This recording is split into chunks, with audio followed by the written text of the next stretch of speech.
ये खबर KR मंगलम university द्वारा प्रस्तुत की गई है। नमस्कार दोस्तों, भारत ने आधिकारिक तौर पर वर्ष 2028-29 के कार्यकाल के लिए संयुक्त राष्ट्र सुरक्षा परिषद यानी यूएनएससी के अस्थायी सदस्य यानी नॉन परमानेंट मेंबर के रूप में चुने जाने के लिए अपना अभियान शुरू कर दिया है। न्यूयॉर्क से संयुक्त राष्ट्र मुख्यालय से हमारे विदेश मंत्री डॉक्टर एस जयशंकर ने इस दावेदारी की घोषणा की और भारत का एक नया विजन दुनिया के सामने रखा है, जिसे नाम दिया गया है शांति। आज के इस वीडियो में हम न केवल इस खबर के महत्वपूर्ण आंकड़ों को समझेंगे, बल्कि आपकी परीक्षा के लिहाज से यूएनएससी की संरचना और भारत के योगदान से जुड़े सभी जरूरी फैक्ट्स पर चर्चा करेंगे। सबसे पहले बात करते हैं विदेश मंत्री डॉक्टर एस जयशंकर द्वारा पेश किए गए शांति विजन की। परीक्षा के दृष्टिकोण से इसका फुल फॉर्म बहुत महत्वपूर्ण है। शांति यानी securing holistic advancement through norms, trust and integrity.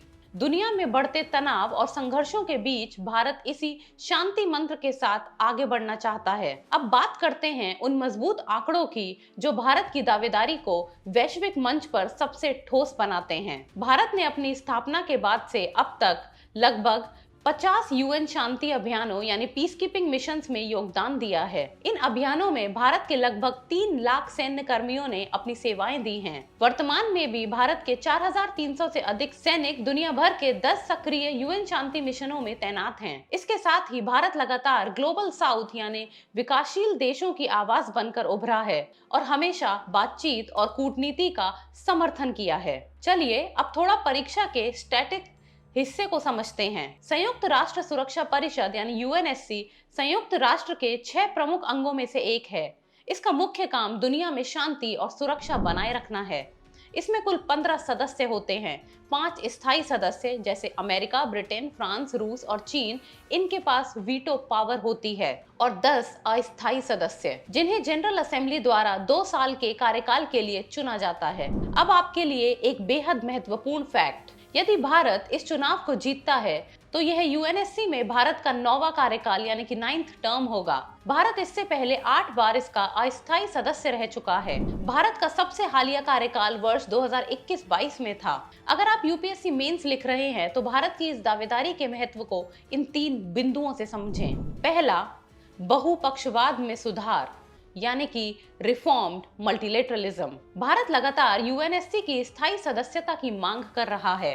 2028-29 का यह अस्थायी कार्यकाल भारत को वैश्विक निर्णय लेने की प्रक्रिया यानी कि ग्लोबल डिसीजन मेकिंग में अपनी बात और मजबूती से रखने का अवसर देगा।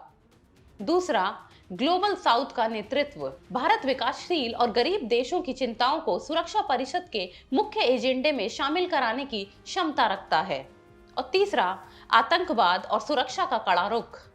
भारत ने हमेशा आतंकवाद के खिलाफ जीरो टॉलरेंस की नीति अपनाई है, जिसे वह इस मंच से और सशक्त कर सकता है। तो दोस्तों, भारत का यह शांति विजन और यूएनएससी में 2028-29 की दावेदारी आने वाले समय में वैश्विक राजनीति की दिशा तय करेगी। चलते चलते आपके लिए एक अभ्यास प्रश्न, यूएनएससी के कुल स्थायी सदस्यों की संख्या कितनी होती है और उनका कार्यकाल कितने वर्ष का होता है? अपना उत्तर नीचे कमेंट बॉक्स में जरूर लिखें और आपको ये वीडियो कैसी लगी है वो कमेंट सेक्शन में जरूर बताएं। वीडियो अच्छी लगी हो तो लाइक, शेयर और सब्सक्राइब जरूर करें।